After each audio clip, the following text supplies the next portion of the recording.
Good morning बच्चों। आज हम मैग्नेटिज्म एंड मैटर का लेक्चर 3 करने जा रहे हैं। बार मैग्नेट के बारे में तो हमने काफ़ी कुछ पढ़ा, देखा, समझा।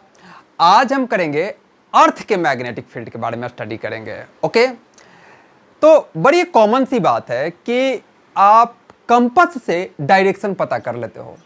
आप कंपास को कितना भी ऐसे ऐसे ऐसे ऐसे ऐसे ऐसे हिला डुला के छोड़ते हो, वो एक पार्टिकुलर डायरेक्शन में ही अलाइन होता है। उसका नीडल, उसका जो कंपास नीडल है, एक पार्टिकुलर डायरेक्शन में अलाइन होता है। ओके, तो क्यों होता है भाई ऐसा? उसके अंदर भूत थोड़े ना है जो उसको अलाइन कर देता है पकड़ के। क्या वजह है इस चीज का? तो उसका आंसर है यही, अर्थ का मैग्नेटिक फील्ड। बेसिकली जो कंपास नीडल है वो क्या है? वो एक मैग्नेटिक नीडल है जो कि एक घड़ी के डायल की तरह हॉरिजॉन्टल प्लेन में मूव कर सकता है। यही है ना, कंपास तो आपने देखा ही होगा। ओके, इस तरह का होता है, बेसिकली इस तरह का हॉरिजॉन्टल घड़ी की तरह डायल होता है और उसके बीच में ये छोटी सी कंपास नीडल लगी होती है। ओके, तो कितना भी इसको झकझोर दें, वो एक पार्टिकुलर डायरेक्शन में जाके ही टिकती है। तो आपको तो पता है कि अगर ये नीडल है तो जो रिजल्टेंट मैग्नेटिक फील्ड, जिधर की तरफ मैग्नेटिक फील्ड होगा, ये उसी की तरफ अलाइन होगी। ओके, यानी इस डायरेक्शन में मैग्नेटिक फील्ड बन रहा है, तभी ये इस डायरेक्शन में जाके ये अलाइन हो रही है ये। ओके, वो और कोई दूसरा मैग्नेटिक फील्ड नहीं है, वो अर्थ का मैग्नेटिक फील्ड है, जिसमें जाकर के ये कंपास उस पार्टिकुलर डायरेक्शन में अलाइन हो जाती है, कितना भी हिला डुला दो तो उसी अर्थ के मैग्नेटिक फील्ड की चर्चा आज होगी। अब बात यह है भाई कि आपने कहा कि ठीक है, अर्थ में मैग्नेटिक फील्ड है, तो अर्थ में मैग्नेटिक फील्ड है क्यों? वजह क्या है? तो अर्थ के कोर में मैग्नेटिक मटेरियल्स हैं। आयरन का कंपाउंड है, निकेल का कंपाउंड है, मोल्टेन स्टेट में है वो, इनके आयंस हैं। ओके, तो इनके मोशन से इलेक्ट्रिक करंट प्रोड्यूस होता है और उस इलेक्ट्रिक करंट की वजह से अर्थ में मैग्नेटिक फील्ड आती है। बात क्लियर हो गया यहां? तो आप चलिए इसके कंपोनेंट को भी हम पढ़ेंगे और आज हमें ये पढ़ना है, तो पहले इसको मिटा करके 1 बाय 1 इसकी डिटेल में स्टडी की जाए। चलिए, उस अर्थ के मैग्नेटिक फील्ड को एक्सप्रेस करने के लिए कुछ टर्म्स भी हम सीखेंगे, जैसे डिक्लिनेशन, इंक्लिनेशन, जिसे डीप भी कहा जाता है, और horizontal component of earth magnetic field. तो इन सब की चर्चा होगी, इन्हीं सब के बारे में आज पढ़ना है। तो चलिए देखा जाए इसे डिटेल में। ओके, एक्चुअली अर्थ का मैग्नेटिक फील्ड तो अपने आप में कॉम्प्लिकेटेड हो गया कि कहां पर भाई कितना मोल्टेन स्टेट में कितनी मैग्नेटिक मटेरियल है, कहां पे कैसे फ्लो कर रहे हैं, उसके कारण करंट कितना बन रहा है, उसके कारण मैग्नेटिक फील्ड कितना है। तो ये अपने आप में तो कॉम्प्लिकेटेड चीज हो गया। तो इसकी ना एक सिंपलिस्टिक पिक्टोरियल व्यू प्रेजेंट करने की कोशिश की गई है कि हम अर्थ के मैग्नेटिक फील्ड को अगर हम ये एज्यूम कर लें कि अर्थ के सेंटर पे एक बार मैग्नेट है, इमेजिनरी बार मैग्नेट, तो उससे अर्थ के मैग्नेटिक फील्ड को काफी हद तक एक्सप्रेस कर दिया जा सकता है। प्रैक्टिकली इस चीज को देखा गया।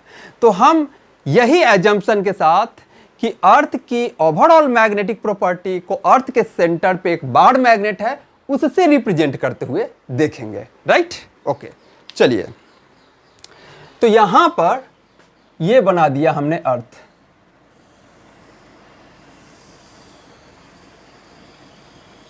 ये हो गया हमारा अर्थ। राइट?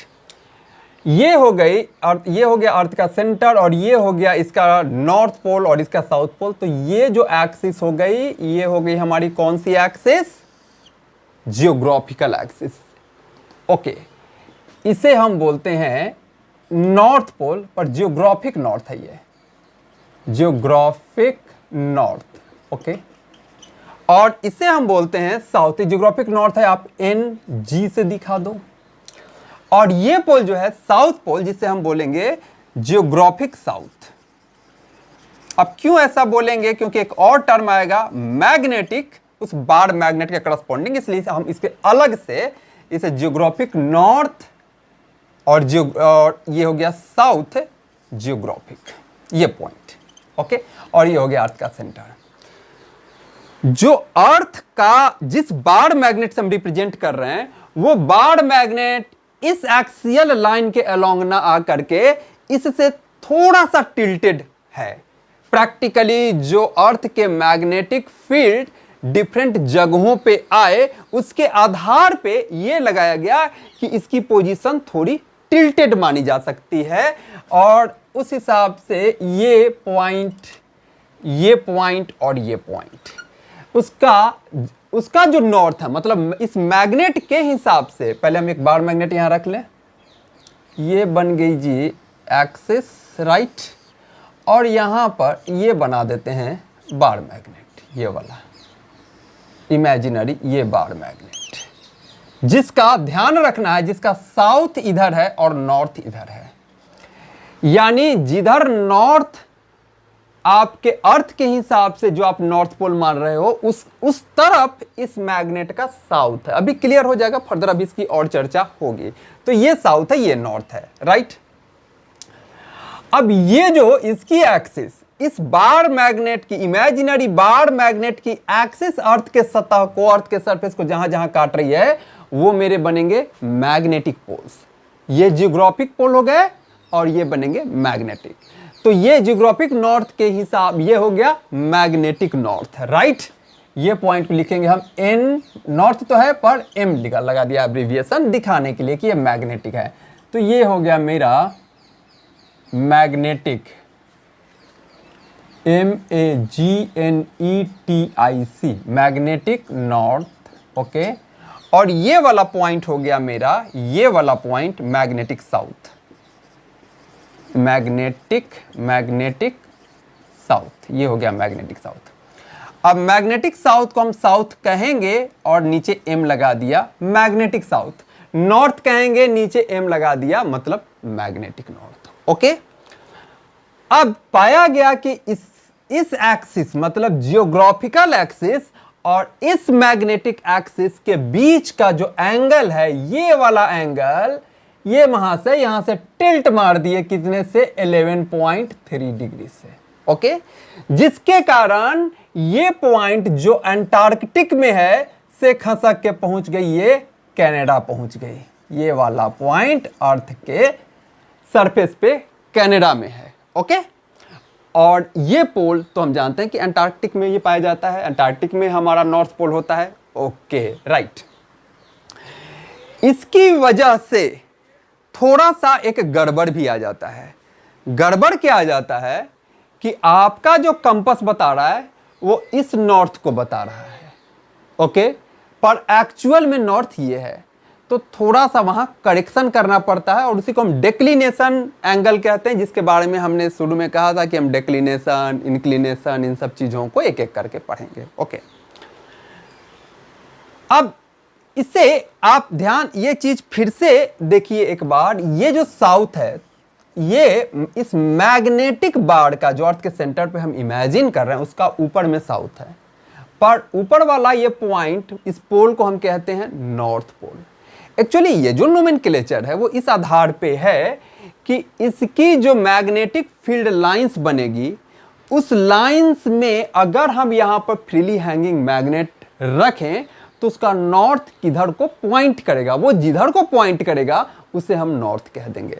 तो जरा आप इसके फील्ड लाइंस को देखिए, जरा सा क्लैरिटी के लिए। ये सब जियोग्राफिक साउथ, मैग्नेटिक साउथ, ये सब टर्म्स तो क्लियर हो गए, तो जरा सा मैं मिटा रहा हूं इसे, ताकि, ओके, चलिए अंदर में सिर्फ लिख दे रहा हूं यहाँ कि नॉर्थ है कौन सा, ये साउथ है कौन सा, मैग्नेटिक, और ये नॉर्थ है कौन सा, मैग्नेटिक, ओके। इस बार मैग्नेट के हिसाब से नॉर्थ से नाइन निकलेगा, यानी ऐसे निकलेगा ना, और यहां से इन करेगा। हम जानते हैं बार मैग्नेट का फील्ड लाइंस, और कुछ फील्ड लाइंस बनाया तो यहां से ऐसे निकलेंगे, यहां से ऐसे निकलते हुए ये फील्ड लाइंस रहेंगे, और यहां पे ऐसे इन करते हुए फील्ड लाइंस रहेंगे, राइट, ओके। और ये अर्थ का एक तरह से कहिए अपना इक्वेटर हो जाएगा, और ये वाला अगर हम यहाँ पर सर्कल ड्रॉ करें तो ये मैग्नेटिक इक्वेटर बन जाएगा, कुछ इस तरह से हो जाएगा, ओके। अगर हम यहाँ फ्रीली मैग्नेट रखें तो बिल्कुल वो इस पॉइंट पे ऐसे ऐसे ऐसे डायरेक्ट हो जाएगी। ओके, तो वो जैसे अलाइन हो रही है, उसका नॉर्थ जिधर की तरफ आ गया, उस पॉइंट को ही हम मैग्नेटिक नॉर्थ कह दिए। तो इससे कंफ्यूज नहीं होना है। अर्थ के मैग्नेट के हिसाब से अपर हेमिस्फीयर में साउथ है उसका, लेकिन इस एक्सिस को हम कहेंगे नॉर्थ। राइट, चलिए ये बात क्लियर हो गया हमारा। अब इस चीज को, जो अर्थ के मैग्नेटिक फील्ड को डिस्क्राइब करने के लिए हमने कुछ टर्म्स लिए हैं। उस टर्म्स का है पहला डिक्लिनेशन, दूसरा इंक्लिनेशन और तीसरा horizontal component of earth magnetic field. पहला कंपोनेंट है इसका डिक्लिनेशन।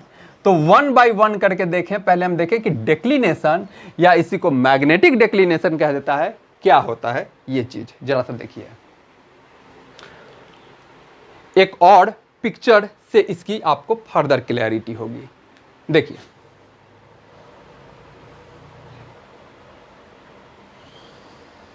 ये बना लीजिए round round round round round round round round round stop. ये बन गया हमारा अर्थ। ओके, ये बन गया अर्थ का जियोग्राफिकल एक्सिस। ओके, राइट, और ये बना देते हैं हम इसका मैग्नेटिक एक्सिस। क्लियर? अपने अपने पॉइंट्स, ये हो गया हमारा जी नॉर्थ मैग्नेट के हिसाब से, ये नॉर्थ हो गया जियोग्राफिकल के हिसाब से, और ये कॉरस्पॉन्डिंगली साउथ मैग्नेट के हिसाब से, साउथ जियोग्राफिकल के हिसाब से। अब मैं एक वर्टिकल प्लेन ले रहा हूं, यहां पर एक वर्टिकल सर्कल कह लीजिए, इसको सेक्शन काट रहा हूं, एक वर्टिकल सर्कल। जैसे कि स्फीयर को अगर आप ऐसे काटिएगा तो आपको एक सर्कल मिलेगा ना। आप छोटा सा तरबूज ले लीजिए और ऊपर उसको चाकू से बिल्कुल ऐसे काटिए तो ऊपर वाला जो सर्कल दिखेगा, वैसा ही मैं इसे एक डायमेट्रिकल, इसके एक्सिस के अलोंग एक इसका सेक्शन ले रहा हूं। ये देखिए, ये वाला। Okay, right. और दूसरा जो काट रहा हूं, जिसमें कि ये वाली मैग्नेटिक एक्सिस मुझे आएगी। ठीक है, पहले वाले में जियोग्राफिकल एक्सिस, दूसरे वाले में मैग्नेटिक एक्सिस। तो ये हो गया कुछ ऐसे। यहां से दूसरा लिया मैंने और इसके हिसाब से ये रहा। ओके, थोड़ी व्यूज 3D की रहेगी तो हम अपने आंख, कान, नाक सब ओपन रखेंगे, एंटीना खड़ा रखेंगे तो क्लैरिटी बेहतर होगी। ओके, तो पहला वाला मान लीजिए, अब हम इस पॉइंट के कंटेक्स्ट में बात कर रहे हैं। ये पॉइंट P हमने लिया इस पॉइंट के कंटेक्स्ट में। इस पॉइंट से और जियोग्राफिकल नॉर्थ साउथ से होते हुए हमने ये प्लेन ड्रॉ किया, ये वाला प्लेन, जिसको कि मैं इसके सेक्शन को थोड़ा अंडर ये शेडेड कर दे रहा हूं तो आपको क्लैरिटी आएगी। ये वाली ठक ठक ठक, आजा भाई आजा भाई आजा भाई आजा भाई। ये वाला जो सर्कल आपको दिख रहा है, किसी पॉइंट से गुजरता हुआ वो प्लेन है जो कि उस पॉइंट को और जियोग्राफिकल पोल्स को कवर करता हुआ ये प्लेन है, ये सर्कल है। तो इसका नाम दिया जाता है जियोग्राफिक मेरिडियन। ये सर्कल को हम कहें जियोग्राफिक मेरिडियन। इस प्लेन को, जो कि इस पॉइंट को और जियोग्राफिक नॉर्थ साउथ को लेकर के जो प्लेन बनाए हैं हम, इसको नाम दिए जियोग्राफिक मेरिडियन। Geographic meridian. और उसी पॉइंट P, लेकिन इस पर मैग्नेटिक पोल्स को लेता हुआ जो दूसरा वाला सर्कल बन रहा है, ये वाला सर्कल जो बन रहा है, इस सर्कल की हम बात कर रहे हैं। इसको हम बोलते हैं क्या? Magnetic meridian. एक को बोला हमने जियोग्राफिक मेरिडियन और इसको हम क्या बोल रहे हैं? Magnetic meridian. इसका नाम मैं इधर लिख देता हूं, मैग्नेटिक, MAGNETIC, मैग्नेटिक मेरिडियन। ये मेरा हो गया मैग्नेटिक मेरिडियन, राइट। इसको थोड़ा इससे अलग करने के लिए मैं इसको डॉट डॉट डॉट से कर दे रहा हूं।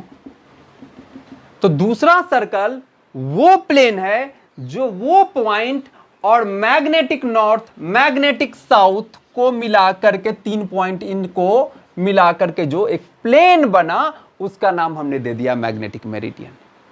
ठीक है, तो देखिए जियोग्राफिकल मेरिडियन वाले प्लेन और मैग्नेटिक मेरिडियन वाले प्लेन के बीच में ये एंगल देख रहे हैं आप, यही एंगल को हम एंगल ऑफ डिक्लिनेशन कहते हैं।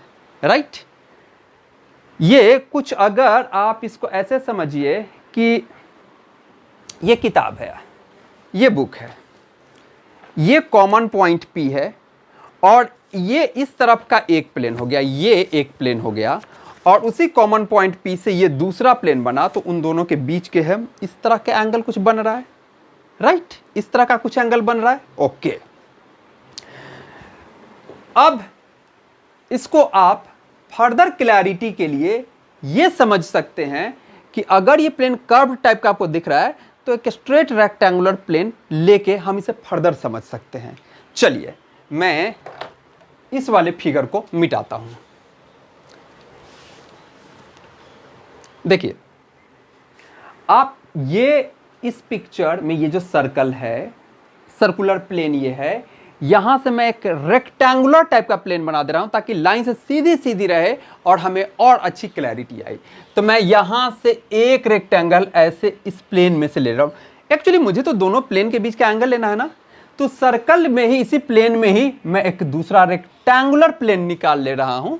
तो देखिए इस P पॉइंट से ही ऐसे ऐसे और ऐसे ऐसे एक रेक्टेंगल मैंने निकाल लिया है। इस P पॉइंट से ही ऐसे ऐसे, ये और ये ओके, एक प्लेन निकाल लिया जो कि मेरा जियोग्राफिक मेरिडियन है। और इसी P पॉइंट से अब एक दूसरा इस प्लेन मैग्नेटिक मेरिडियन वाला एक रेक्टेंगल खींच ले रहा हूं। मैग्नेटिक मेरिडियन का जो सर्कल है उसमें मैं एक रेक्टेंगल खींच ले रहा हूं। तो इसी P पॉइंट से ये मैग्नेटिक मेरिडियन का एक मैंने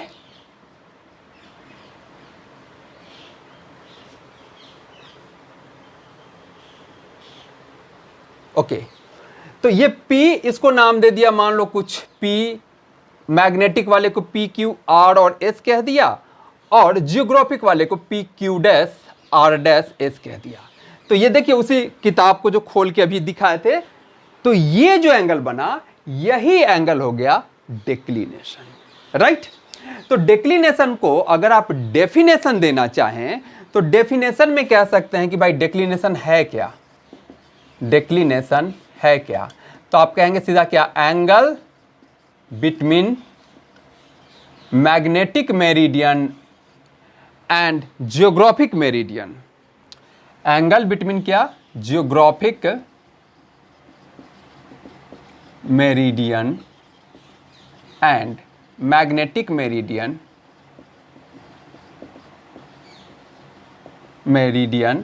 at a point on the surface of earth, at a point on surface of earth, surface of earth।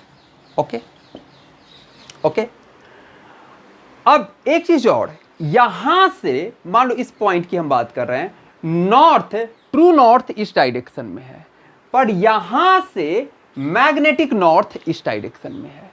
तो आप डिक्लिनेशन को दूसरे शब्दों में कह सकते हो angle between true north and magnetic north. Okay, इसी को दैट इज मैं लिख दे रहा हूं angle between true north and magnetic north. यह शॉर्ट में लिख दिया BW, between and magnetic north. Okay, at a point, ये बात क्लियर हो गया। ओके, आपका जो कंपास होता है वो इसी नॉर्थ डायरेक्शन को बताता है, इस मैग्नेटिक नॉर्थ डायरेक्शन को। पर एक्चुअल में जो ट्रू नॉर्थ है वो इधर है। तो आपको अगर उस जगह का डिक्लिनेशन एंगल पता हो तो आप अपने कंपास में बताए गए नॉर्थ में उतना करेक्शन कर देंगे तो ट्रू नॉर्थ में पहुंच जाएंगे। बात समझ में आ रही है? डिक्लिनेशन एंगल क्लैरिटी आ रही है? इसको एक न्यूमेरिकल से देखते हैं, आपको फर्दर क्लैरिटी आ जाएगी। चलिए मिटाओ, लेते हैं। क्वेश्चन है कि किसी अर्थ के किसी जगह पे डिक्लिनेशन मुझे दे रखा है, कि वो डिक्लिनेशन दे रखा है कि वो 18 डिग्री है, और वहां पर वो समुद्र का कोई पॉइंट मान लीजिए, सी का कोई पॉइंट मान लीजिए, एक शिप है जिसको कि जाना है आप नॉर्थ साउथ ईस्ट वेस्ट, उसको जाना इस वेस्ट से 10 डिग्री पे, मतलब वो इस डायरेक्शन में जाना है उसे, इस डायरेक्शन में जाना है उसे। वो अपनी मैग्नेटिक कंपास का हेल्प ले रहा है ताकि हम एग्जैक्ट वो डायरेक्शन में अपने शिप को सेल कर पाए। ओके, पर मैग्नेटिक कंपास मैग्नेटिक नॉर्थ बताएगी, ट्रू नॉर्थ नहीं बताएगी। वहां का डिक्लिनेशन 18 डिग्री इधर की तरफ कर लीजिए, वेस्ट ऑफ नॉर्थ, मतलब नॉर्थ से वेस्ट की तरफ 18 डिग्री है, यानी कि वहां का ये जो है, इसे एक पल को मान लिया 3 डिग्री, थोड़ा ज़्यादा बन गया लेकिन समझ लीजिएगा कि 18 डिग्री है। ओके ओके, तो 18 डिग्री ये हो गया, और यहाँ पे कौन सा आ गया? मैग्नेटिक नॉर्थ, जिधर की उसका कंपास नॉर्थ बताएगा।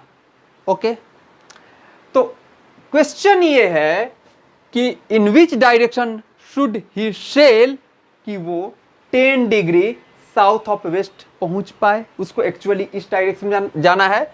तो in which direction should he sail, in which direction should he sail to reach, कहां पर उसे पहुंचना है? 10 डिग्री किस तरफ? 10 degree south of west, south of west. ये है क्वेश्चन हमारा। ओके, तो बेसिकली अगर अपने नॉर्थ से वो 90 डिग्री पे घूमे, तब वो आएगा अपने हिसाब से वेस्ट डायरेक्शन में, मैग्नेटिक के हिसाब से, अपने कंपास के हिसाब से। पर अगर उसे ये बात पता है कि यहाँ पर डिक्लिनेशन 18 डिग्री है, तो वो इसमें से 18 डिग्री माइनस कर देगा, तो ये ट्रू वेस्ट के डायरेक्शन में आ जाएगा। ओके, तो 90 डिग्री माइनस 18 डिग्री करके उसने एडजस्ट कर लिया, और अब वो आ गया क्या? True west. और ट्रू वेस्ट से वो 10 डिग्री साउथ की तरफ उससे और जाना है, तो प्लस 10 डिग्री और हम कर दिए। ओके, यानी बात समझ में आई? थोड़ा सा फिर देखो, फिर इसको समझाने की कोशिश करता हूं। बंदे को जाना है 10 डिग्री साउथ, 10 डिग्री साउथ के डायरेक्शन में वेस्ट से, मतलब इस डायरेक्शन में जाना है बंदे को। बंदे के पास कंपास है, तो कंपास से वो नॉर्थ देख सकता है, पर उसका जो नॉर्थ है गड़बड़ बता रहा है 18 डिग्री से, क्योंकि वहां का डिक्लिनेशन है 18 डिग्री। ओके, तो बंदे ने सोचा कि ठीक है मुझे वेस्ट की तरफ जाना है ना, तो अपने नॉर्थ से 90 डिग्री हुआ तो वेस्ट की तरफ आ गया, पर 18 डिग्री का करेक्शन भी उसे करना है, तो 18 डिग्री माइनस करके वो आ गया ट्रू वेस्ट की तरफ, और वहां से 10 डिग्री और ऐड कर दिया तो सही डायरेक्शन में आ गया, 10 डिग्री साउथ ऑफ वेस्ट। यही बात हमने यहां लिखा है, यानी 90 डिग्री माइनस 18 प्लस 10 यानी माइनस 8 डिग्री, यानी 82 डिग्री उसे मुड़ना चाहिए किधर? वेस्ट ऑफ अपना जो उसका कंपास नॉर्थ बताया है, मैग्नेटिक नॉर्थ जो कंपास बताया है। समझ में बात आई कि डिक्लिनेशन का नॉलेज आपको एग्जैक्ट नॉर्थ जाने में मदद करता है, वो करेक्शन उतना करके। बात क्लियर हुई? तो चलिए, पहला कंपोनेंट था इसका डिक्लिनेशन। हाँ, इस डिक्लिनेशन में एक और बात, आप देखिए, ये एंगल आपको पता है कि जियोग्राफिक एक्सिस और मैग्नेटिक एक्सिस के बीच का एंगल होता है 11.3 डिग्री, पर ये डिक्लिनेशन एंगल हर जगह 11.3 डिग्री नहीं होगा, कहीं पे बहुत कम भी हो सकता है, कहीं पे बहुत ज़्यादा भी हो सकता है, क्योंकि डिक्लिनेशन एंगल जो है ट्रू नॉर्थ और मैग्नेटिक नॉर्थ के बीच का एंगल है। ओके, तो जैसे अगर आप इक्वेटर के पास के किसी पॉइंट पे हैं, तो आपको ट्रू नॉर्थ और मैग्नेटिक नॉर्थ के बीच का एंगल थोड़ा कम मिलेगा, लेकिन अगर आप यहां से पोल की तरफ मूव करते हैं, मतलब कि सपोज कीजिए कि आप यहां आ गए, तो यहां पर देखिए आपका यहां से ट्रू नॉर्थ का डायरेक्शन, यहां से ट्रू नॉर्थ का डायरेक्शन ये है और मैग्नेटिक नॉर्थ का डायरेक्शन ये है। ओके, इस पॉइंट से P से हम उठ के P डैश पे आ गए, तो इस एंगल से ये एंगल देखिए थीटा डैश बड़ा हो रहा है, और ऊपर जाएगा तो यहां से देखिए ट्रू नॉर्थ इधर है और मैग्नेटिक नॉर्थ इधर है, ये एंगल और बड़ा हो गया। ओके, यानी जैसे जैसे हम इक्वेटर से पोल की तरफ जाते जाएंगे, हमारा एंगल ऑफ डेक्लिनेशन मतलब एंगल बिटवीन ट्रू नॉर्थ और मैग्नेटिक नॉर्थ बढ़ता जाएगा। बात क्लियर हो गई। अब इंडिया की स्थिति इक्वेटर के आसपास ही है, इक्वेटर से ज़्यादा ऊपर नहीं है, तो इंडिया में जो अगर आप प्लेस ले लें, जैसे दिल्ली की बात करें, तो वहाँ का डेक्लिनेशन एंगल बड़ा कम है। अगर दिल्ली का ये है 0 degree 41 minute, 41 minute, not even 1 degree, क्योंकि 60 मिनट का होता है 1 डिग्री, तो 1 डिग्री से भी कम। यानी इंडिया में हमें जो कंपास बता रहा है नॉर्थ का डायरेक्शन, वो ट्रू नॉर्थ के काफ़ी करीब है। ओके, चलिए, तो आई होप कि डेक्लिनेशन का आइडिया आप लोगों को हो गया होगा। अब हम इसके दूसरे टर्न की तरफ बढ़ते हैं, इंक्लिनेशन, जिसे डीप एंगल भी कहा जाता है। चलिए मिटाऊं। अगला कंपोनेंट क्या है हमारा? दूसरा कंपोनेंट अर्थ के मैग्नेटिक फील्ड को एक्सप्रेस करने का दूसरा कंपोनेंट है हमारा इंक्लिनेशन और deep angle. Deep angle, okay. देखिए, हम डेक्लिनेशन बताने के दरमियान हमने जो वो पिक्चर लिया था कि ये हमने बना दिया था क्या, ज्योग्राफिक मेरिडियन, और इसे बनाया था हमने क्या, मैग्नेटिक मेरिडियन, उस पी पॉइंट पे, राइट। ओके, और इन दोनों के बीच के एंगल को हमने बोल दिया था डिक्लिनेशन एंगल। ओके, तो किसी भी पॉइंट पे इसे लिख लिया जाए, पी पॉइंट है ये, और Q R S, Q dash R dash. ऊपर वाला मेरा था जियोग्राफिक मेरिडियन और अंदर वाला था मेरा मैग्नेटिक मेरिडियन। किसी पॉइंट पे जो मैग्नेटिक फील्ड होगा वो उस पॉइंट के मैग्नेटिक मेरिडियन में होगा। इस बात को समझिए, किसी पॉइंट का मैग्नेटिक मेरिडियन उस पॉइंट से और मैग्नेटिक एक्सिस, मैग्नेटिक पोल्स और उस सेंटर पे रखे हुए मैग्नेट से पास करता हुआ वो प्लेन है, तो उस सेंटर पे रखे हुए मैग्नेट की मैग्नेटिक लाइंस उसी प्लेन में होगी। इस चीज को समझिए। ये रहा जी मेरा प्यारा सा अर्थ, राउंड राउंड राउंड, और ये रहा जी मेरा मैग्नेटिक एक्सिस। ओके, इसी एक्सिस यहां पर सेंटर पे है मेरा बार मैग्नेट, और अर्थ के किसी भी पॉइंट पे मैग्नेटिक मेरिडियन ये वाला सर्कल है जो इन सबको, इन सब से होकर के गुजर रहा है, यही है ना, ये वाला सर्कल, ये वाला सर्कल। ओके, तो इस पॉइंट पे जो मैग्नेटिक फील्ड होगा इस बार मैग्नेट की वजह से, तो वो तो इसी प्लेन में ही होगा ना। ये फील्ड लाइन ऐसे निकलेंगे, ऐसे जाते हैं, फील्ड लाइन ऐसे निकलेंगे, ऐसे जाते हैं। ओके, तो हम ये बात आराम से अब कह सकते हैं क्या, कि किसी पॉइंट पे अर्थ के सरफेस पे मैग्नेटिक फील्ड लाइंस उस पॉइंट के मैग्नेटिक मेरिडियन में होगा। नेट मैग्नेटिक फील्ड उस पॉइंट के मैग्नेटिक मेरिडियन वाले प्लेन में ही होगा, उसी में किसी डायरेक्शन में होगा। ठीक है, चलिए, तो अगर उस पॉइंट P पे PQRS मैग्नेटिक मेरिडियन है तो मैग्नेटिक फील्ड लाइंस उसी में होना है। तो चलिए, मैं वहां के जियोग्राफिक मेरिडियन को मिटा रहा हूं। अब हम देख लेते हैं मैग्नेटिक मेरिडियन, और इसको थोड़ा इनलार्ज करके देखते हैं सो दैट कि क्लैरिटी अच्छी आई। तो इस मैग्नेटिक मेरिडियन को थोड़ा और मैं बड़ा बना देता हूं। ये रहा भाई मेरा वहां पर magnetic meridian P, Q, R और S, राइट। मान लिया कि इस प्लेन में जो मैग्नेटिक फील्ड है वो इस डायरेक्शन में है, इस डायरेक्शन में है कहीं मैग्नेटिक फील्ड B कह दिया, अर्थ का मैग्नेटिक फील्ड इस पॉइंट P पे है। उसका एक कंपोनेंट तो इस हॉरिजॉन्टल डायरेक्शन में जाएगा और एक कंपोनेंट वर्टिकल डायरेक्शन में जाएगा।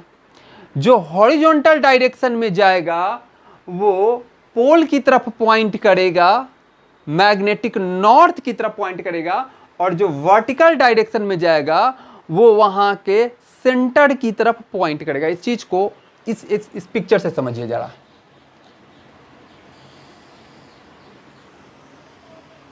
ये लीजिए आपका अर्थ बन गया। फिर से ये इसका सेंटर बनाइए, ये इसका मैग्नेटिक एक्सिस बनाइए। ओके, अब इसका लाइंस ऑफ फोर्स को जरा दिखाने की कोशिश कीजिए। ये है ना, ये आपका साउथ और नॉर्थ, तो नॉर्थ से निकला। ओके,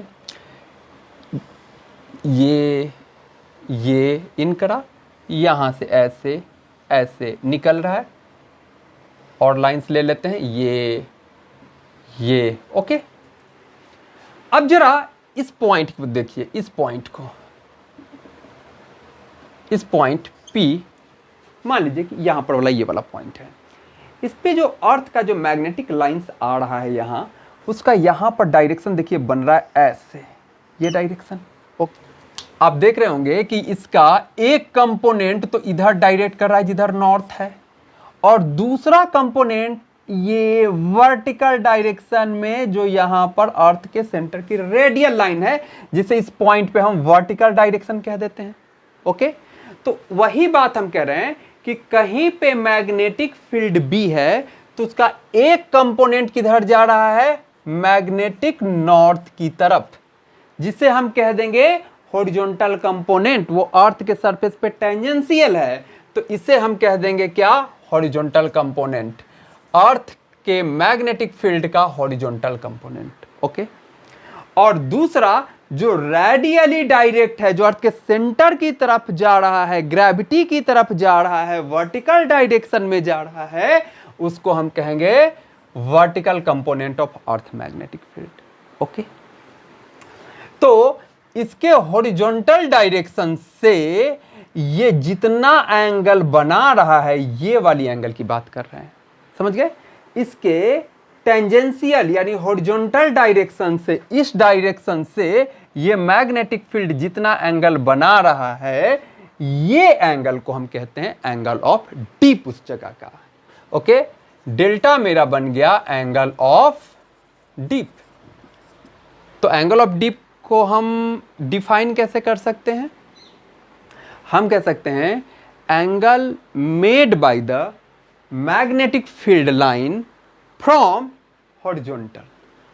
किसी जगह पे यही हो जाएगा ना, angle made by magnetic field line from horizontal direction, tangential direction.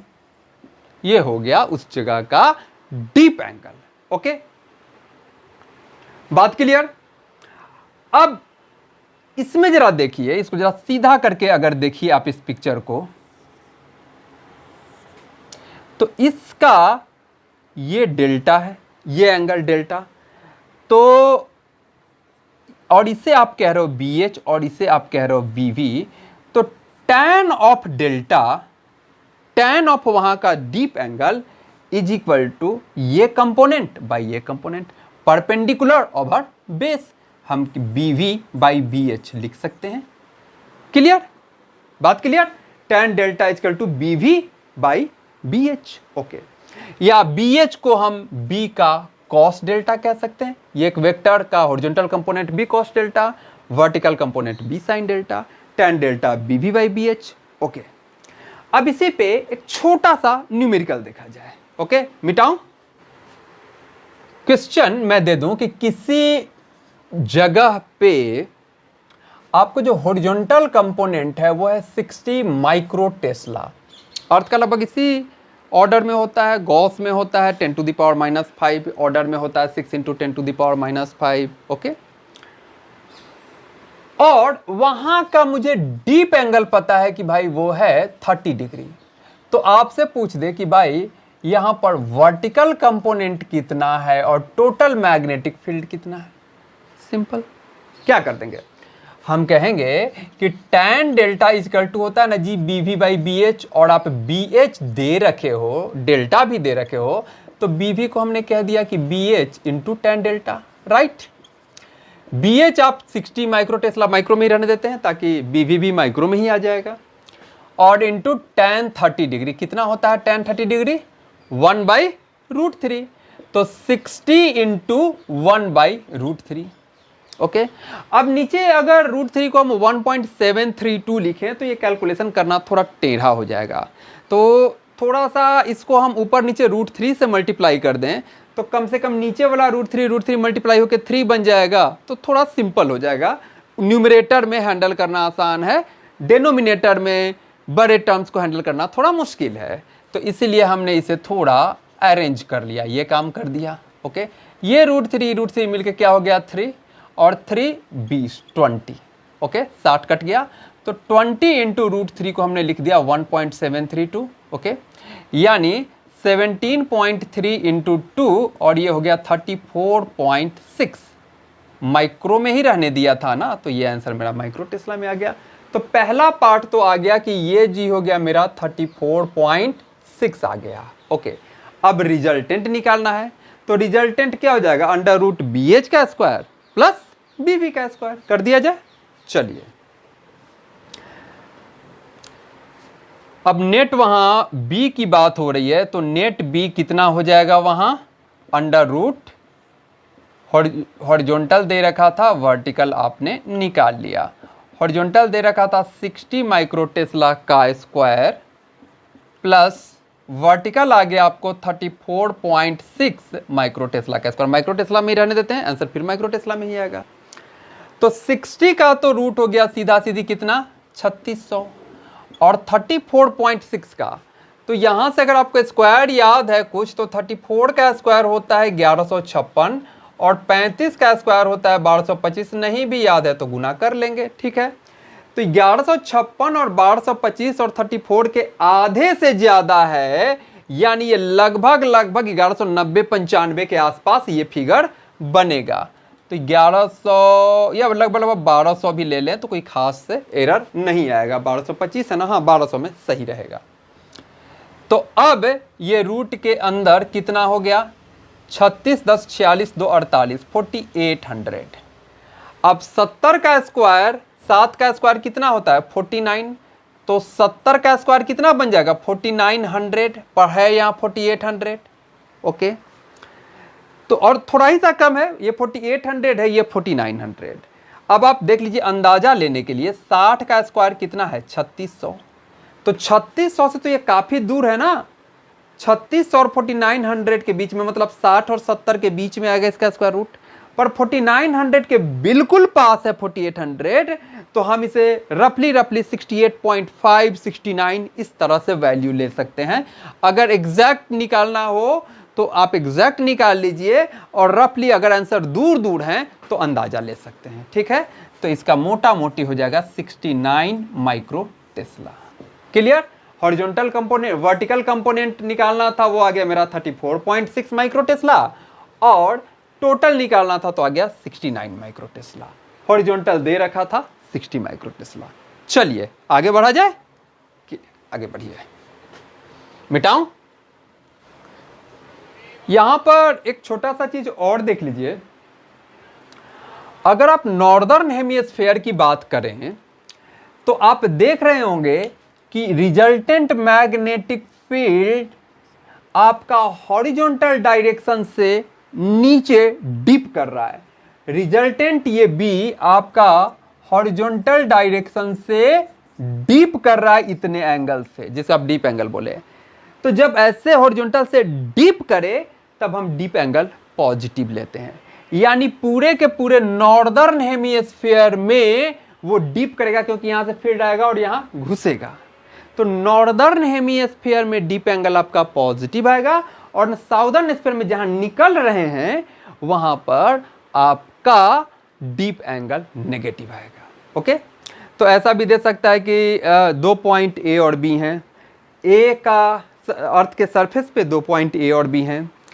ए पर डीप एंगल है -25 डिग्री, बी पे डीप एंगल है +25 डिग्री। तो बताइए, ऑप्शन दे दिया कि ए नॉर्दर्न हेमिस्फीयर में है, बी साउदर्न में है, दोनों नॉर्दर्न में है, दोनों साउदर्न में है। तो आप आराम से कहोगे कि जिसका डीप एंगल पॉजिटिव आ रहा है वो नॉर्दर्न में है, जिसका डीप एंगल नेगेटिव आ रहा है वो साउदर्न हेमिस्फीयर में। क्लियर? ओके, चलिए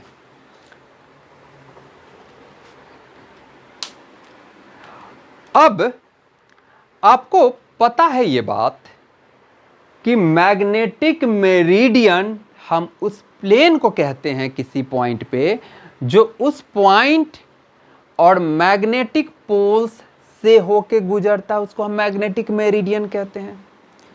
पर मान लो एक मैग्नेटिक नीडल फिक्स कर रखा है हमने एक वर्टिकल सर्कुलर फ्रेम के सेंटर पे। मान लो ऐसा कुछ है, ये वर्टिकल सर्कुलर फ्रेम कुछ ऐसा है और इसके सेंटर पे ये मैग्नेटिक नीडल हमने फिक्स कर रखा है, ऐसे ऐसे। ओके, अगर जो ये सर्कल मैग्नेटिक मेरिडियन में है तब तो इसी मेरिडियन में, इसी प्लेन में अर्थ का मैग्नेटिक फील्ड होगा और वो बिल्कुल इसे, मतलब इस ये मैग्नेटिक नीडल उस फील्ड के अनुसार अलाइन हो जाएगा। ओके, पर अगर कुछ ऐसा अरेंजमेंट हो कि इस एक्सिस के अबाउट इस वर्टिकल सर्कल को हम रोटेट कर सकते हैं, मतलब इसको ऐसे समझिए, ये बुक है, यहाँ इस बुक के सेंटर पे आपका मैग्नेटिक नीडल फिक्स है और बुक का सिर्फ फ्रेम मान लीजिए, अंदर नहीं है कुछ, ऊपर ऊपर फ्रेम मान लीजिए। और यहाँ पर एक लाइन गुजारा गया, उसमें फिक्स कर दिया हमने मैग्नेटिक नीडल, जैसे यहाँ पर हमने फिक्स कर दिया है इस फ्रेम में।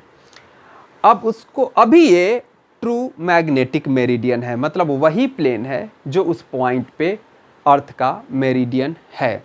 लेकिन हमारे पास अरेंजमेंट है कि हम इसको ऐसे ऐसे हिला सकते हैं, मतलब इसका प्लेन हम चेंज कर सकते हैं। तो ट्रू मैग्नेटिक मेरिडियन से हम थोड़ा चेंज करके दूसरे मैग्नेटिक मेरिडियन में आ जाएं, तब तो ये नीडल अब अपने ओरिजिनल मैग्नेटिक मेरिडियन में नहीं है बल्कि दूसरे प्लेन में आ गया। तो दूसरे प्लेन में वो फिर सही डायरेक्शन नहीं दे पाएगा डीप एंगल का। डीप एंगल का सही डायरेक्शन देने के लिए ज़रूरी है कि वो मैग्नेटिक नीडल जो है हैंगिंग हो, किसमें? मैग्नेटिक मेरिडियन में, क्योंकि उसी मेरिडियन में, उसी प्लेन में मैग्नेट के फील्ड लाइंस हैं। तो उस परिस्थिति में क्या होगा अगर हम ये कहें कि भाई यहाँ पर ट्रू मैग्नेटिक मेरिडियन कुछ ऐसे था ट्रू मैग्नेटिक मेरिडियन यहाँ पर, ये वाला प्लेन। ओके, इसमें हॉरिजॉन्टल कंपोनेंट BH और ये V भी मजे से डेल्टा एंगल, वहाँ डीप एंगल था, ओरिजिनल ट्रू डीप वहाँ पर डेल्टा था। ओके, पर हम घुमा के उसे दूसरे प्लेन में लेके चले आए, उसे हम लेके चले आए कुछ इस प्लेन में, दूसरे प्लेन में। ओके, और ट्रू मैग्नेटिक मेरिडियन से हमने अल्फा डिग्री से घुमा दिया। ओके, जो ये है मेरा ट्रू मेरिडियन यहाँ पर, और ये हो गया vertical plane making angle alpha with true meridian. Vertical plane making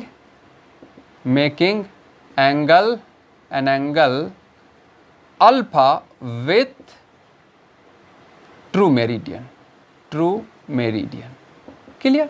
ये पिक्चर से क्लियर है? तो अब यहाँ पर देखिए, ये इस वर्टिकल एक्सिस के अबाउट ही दरवाजे की तरह समझिए, ऐसे से ऐसे हुआ है। तो इस BV कंपोनेंट में तो कोई फर्क नहीं पड़ा, लेकिन ये BH कंपोनेंट अब इस BH वेक्टर का अल्फा डिग्री से घूम गया है तो यहाँ BH पूरा का पूरा नहीं आएगा, BH cos अल्फा आ गया। गलती से अगर आप किसी ऐसे प्लेन में चले गए जो ट्रू मेरिडियन के 90 डिग्री पे है तो वहां देखिए cos 90 जीरो हो जाएगा, यानी वहां ये हॉरिजॉन्टल कंपोनेंट रहेगा ही नहीं और वो मैग्नेटिक नीडल सिर्फ वर्टिकल कंपोनेंट सीधे ड्रॉप डाउन, सीधे नीचे की तरफ पॉइंट कर जाएगा। ओके, तो चलिए अभी हम वहां नहीं गए हैं, हमने एक अल्फा एक्यूट एंगल मान लेते हैं 20 डिग्री 30 डिग्री, हम ट्रू मैग्नेटिक मेरिडियन से 30 डिग्री दूसरे प्लेन में आ गए तो वहां पर मेरा हॉरिजॉन्टल कंपोनेंट अब BH नहीं है, BH का cos अल्फा है और वर्टिकल सेम रह गया क्योंकि उसी वर्टिकल एक्सिस के अबाउट घुमा है। तो अब मान लेते हैं कि यहां पर जो डीप एंगल है, इस प्लेन का जो डीप एंगल जो बता रहा है वो नीडल, वो डेल्टा डैश है। ओके, तो तब देखिए क्या कहानी बनती है। आपने कहा कि इसमें जो डीप एंगल है वो डेल्टा डैश है, यानी इस प्लेन में जो डीप एंगल बन रहा है वो डेल्टा डैश। डेल्टा डैश क्या होता है, डीप एंगल क्या होता है, उस प्लेन के हॉरिजॉन्टल से जितना ये डीप कर रहा है तो ये हो गया डेल्टा डैश। ओके, तो इस बार आप tan डेल्टा डैश लिखिएगा vertical component by horizontal component. Vertical component तो अभी भी आपका BV ही है, पर हॉरिजॉन्टल कंपोनेंट BH का cos अल्फा हो गया, राइट, इस प्लेन के हिसाब से। अब जरा देखिए BV by BH, original BV by BH को तो हम ओरिजिनल tan डेल्टा कहेंगे, तो इसको मैं tan डेल्टा लिख दे रहा हूं ट्रू मेरिडियन के हिसाब से। तो tan delta dash equal to tan delta by cos alpha हो जाएगा। इस BV बाई BH को, इसको मैंने लिख दिया tan डेल्टा। एक्चुअली इस प्लेन जितना से वो अल्फा एंगल से घूमा है उसमें जो मेरिडियन आया और जो ट्रू मेरिडियन है इसके बीच हम एक रिलेशन बनाना चाह रहे हैं। ओके, अब tan cos अल्फा नीचे है तो सबको नीचे लाते हैं तो लीनियर सा रिलेशन बन जाएगा हमारा।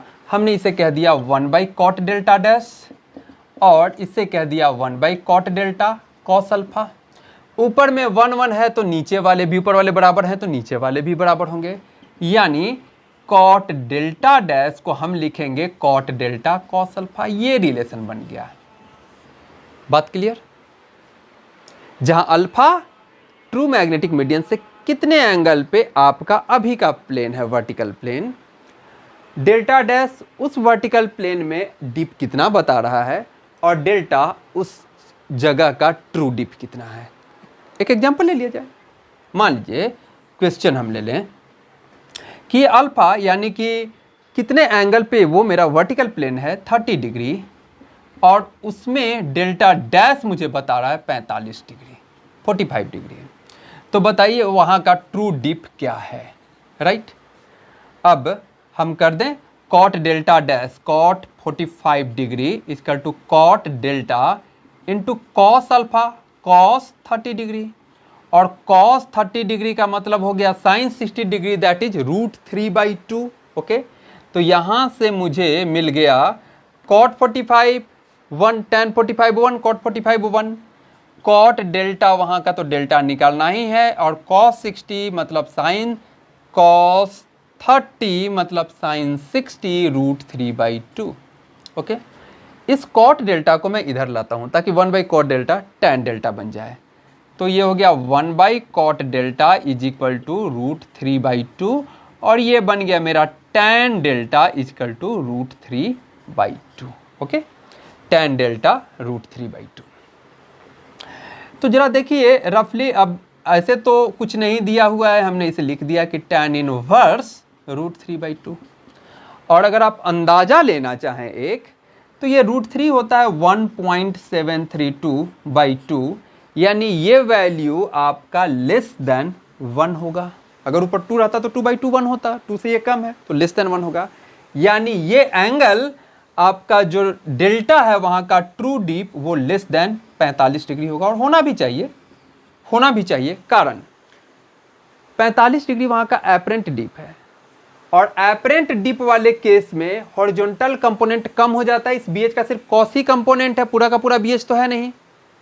तो जब से ये कंपोनेंट कम होगा तो ये थोड़ा सा नीचे ज्यादा भागेगा ना, जब ये कंपोनेंट कम होगा और ये उतना ही है तो ये थोड़ा सा नीचे भागेगा, यानी एपरेंट डिप वहां का एपरेंट डिप हमेशा ट्रू डिप से ज़्यादा होगा। ये बात क्लियर है। तो वहाँ का एपरेंट डिप अगर 45 डिग्री दिया हुआ था तो ट्रू डिप 45 डिग्री से तो कम ही आना था। देखिए 45 डिग्री से कम आएगा, ये रफली 41 डिग्री के आसपास आता है। ठीक है, √3/2 के करस्पॉन्डिंग। मिटाऊं? अब इसमें हम अगर एक और सिचुएशन देखें कि मान लीजिए किसी जगह पे ये वाला जो डायरेक्शन था, मैं सिर्फ हॉरिजॉन्टल वाले डायरेक्शन को ले रहा हूं, इस P पॉइंट पे ये वाला जो डायरेक्शन था ये था ट्रू मेरिडियन के हिसाब से। वहां से आप अल्फा डिग्री इधर आ गए थे, आप दूसरे मेरिडियन में वर्टिकल प्लेन 1 कह लें। ओके, तो ये उसके हिसाब से अभी एक रिलेशन भी निकला था। क्या निकला था? Cot delta dash equal to cot delta cos alpha. अब मैं कह रहा हूं यहां से मैं इस वाले वर्टिकल प्लेन से, जो कि ट्रू मेरिडियन नहीं है बल्कि वहां से किसी एंगल अल्फा पे है, अभी जो पोजीशन है वहां से 90 डिग्री टर्न मारूं, यहां से 90 डिग्री टर्न मारूं और इस पोजीशन में चला गया। वर्टिकल प्लेन 2 मुझे मिला, जो वर्टिकल प्लेन 1 से हमने 90 डिग्री घुमा के लाया है। वर्टिकल प्लेन 2 वर्टिकल प्लेन 1 पे कितना है? 90 डिग्री से, इतना ही हमने टर्न मारा है। तो पहले वाले से अगर ये ट्रू मेरिडियन अल्फा डिग्री पे था, कहने का मतलब अगर पहला वाला वर्टिकल प्लेन इस ट्रू मेरिडियन से अल्फा डिग्री पे था तो यहां से 90 मैंने टर्न मारा तो ये पूरा 90 है, तो दूसरे वाले से कितना हो जाएगा? 90 माइनस अल्फा। समझ रहे? हाँ। और इस वाले वर्टिकल प्लेन में अगर मैं कहूं कि डेल्टा डबल डैश इस वाले वर्टिकल प्लेन में डीप एंगल है, ट्रू मेरिडियन में ओरिजिनल डीप डेल्टा है और पहले वाले में डेल्टा डैश है, तो पहले वाले के हिसाब से हमने लिख लिया cot delta dash equal to cot delta cos alpha. अब दूसरे वाले के हिसाब से तो अल्फा ना होकर के 90 माइनस अल्फा है ट्रू मेरिडियन और दूसरे वाले वर्टिकल प्लेन के बीच का एंगल, तो ये कॉस अल्फा ना लिख करके कॉस 90 माइनस अल्फा लिखूंगा। तो करो फॉर सेकेंड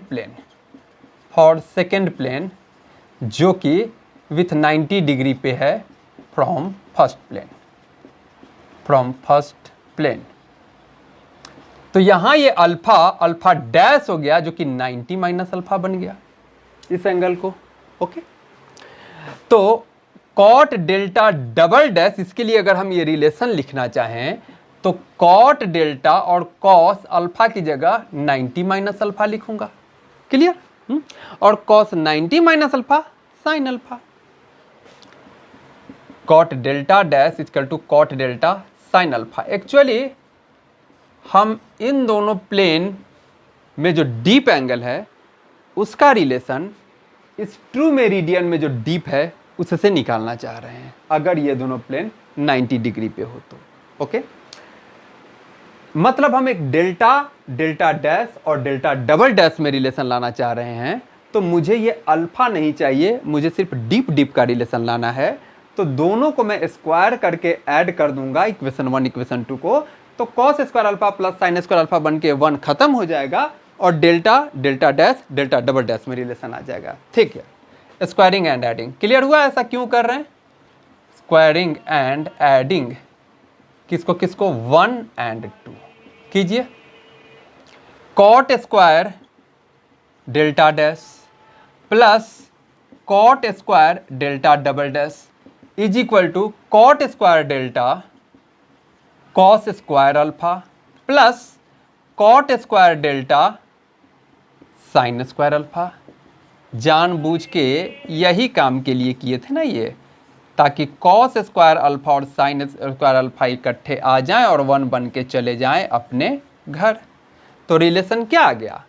डेल्टा डैश और डेल्टा डबल डैश में cot square delta dash cot square delta double dash equal to cot square delta. पर इसमें ध्यान में रखना है कि डेल्टा डैश जिस वर्टिकल प्लेन में है ये डीप एंगल, उससे 90 डिग्री पे दूसरा वर्टिकल प्लेन है जिसमें डेल्टा डबल डैश है, तभी ये कॉस अल्फा साइन अल्फा बनेगा और ये रिलेशन आएगा। ठीक है, अब इस पे भी एक न्यूमेरिकल देख लिया जाए तो क्लैरिटी हो जाएगी। चलिए, किसी जगह पे ट्रू डीप एंगल है 45 डिग्री और उसी जगह पे एक दूसरे वर्टिकल प्लेन में चले जाएं तो वहां पर मुझे डीप दिखा रहा है 60 डिग्री। यहां से 90 डिग्री पे दूसरे प्लेन में अब गए, अनदर प्लेन 90 डिग्री पे इस प्लेन से, वहां डीप एंगल कितना होगा, और ये in a plane at 90 degree from first plane, from first plane. बात क्लियर? तो 90 डिग्री वाले केस में हमारे पास ये रिलेशन आ चुका है, हम इसी रिलेशन को यहां लगा देते हैं। हम कहेंगे कि cot square delta dash plus cot square delta double dash equal to cot square delta. मुझे ये और ये दे रखा है, ये पूछ रहा है। ठीक है, अब वहां का जो ट्रू डीप है वो है 45 डिग्री और डेल्टा डैश है 60 डिग्री, तो मैं यहां लिख दूं cot square 60 degree plus cot square delta double dash जो कि निकालना है equal to cot square delta और कॉट स्क्वायर 45 डिग्री। 45 डिग्री पे चाहे tan ले लें, कॉट ले लें 1, तो इसको कर दो 1, और tan 60 की वैल्यू √3, तो cot 60 की वैल्यू 1/√3 रेसिप्रोकल, उसका स्क्वायर 1/3, लीजिए इसको 1/3 लिख दिया, प्लस कॉट स्क्वायर डेल्टा। तो यहां से हो गया cot square delta equal to 1 minus 1/3 कितना हो जाएगा 2/3, तो tan स्क्वायर डेल्टा कितना हो जाएगा 3/2। तो tan डेल्टा, इसी से हम डेल्टा निकाल लेंगे √3/2। ओके, √3/2, 3/2 का मतलब क्या, डेर 1.5 यानी कि √1.5। तो डेल्टा जो मेरा हो जाएगा tan डेल्टा इतना आ गया। ओके, तो देखिए आपका ये एंगल भी 45 से ज्यादा होगा। हमने कहा कि किसी दूसरे प्लेन में जाएंगे तो डीप की वैल्यू बढ़ेगा ही, क्योंकि हॉरिजॉन्टल BH का cos अल्फा बनता है, ये बात हम जिक्र कर चुके हैं। तो ये अगर जो 1 होता तब तो 45 डिग्री होता, ये 1.5 है, तो रफली आप इसे कह सकते हो कितना हो जाएगा 1.5। अगर हम 12 का स्क्वायर करते हैं तो 144 होता है, और 13 का स्क्वायर करते हैं तो 169 होता है। तो अगर मैं 1.2 का स्क्वायर करूंगा तो यहाँ से 2 पॉइंट लीजिए 1.44, और 1.3 का स्क्वायर करूंगा तो यहाँ से 2 पॉइंट कीजिए, यहाँ 1 पॉइंट तो यहाँ 2 पॉइंट, ओके 1.69। आपका ये 1.85 है तो पीछे 0 अंदाजा के लिए रख दूं, 1.44 और 1.69 ये है 1.50, यानी यहाँ से 6 आगे है और यहाँ से काफ़ी पीछे है, क्योंकि 50 और 19 जाके 69 बनेगा। इसका मतलब ये 1.2 से थोड़ा ही सा ज़्यादा होगा, 1.2 और 1.3 के बीच में होगा, ये बात क्लियर है, पर 1.2 के करीब है तो 1.2 से थोड़ा ही सा आगा, इसको 1.22 आप ले सकते हो, मोटा मोटी 1.22, राइट। तो डेल्टा हो गया आपका tan इनवर्स 1.22, राइट। और रफली ये एंगल आता है 51 डिग्री के अप्रोक्सीमेट। तो देखिए 45 डिग्री था, ये 51 डिग्री, राइट। चलिए,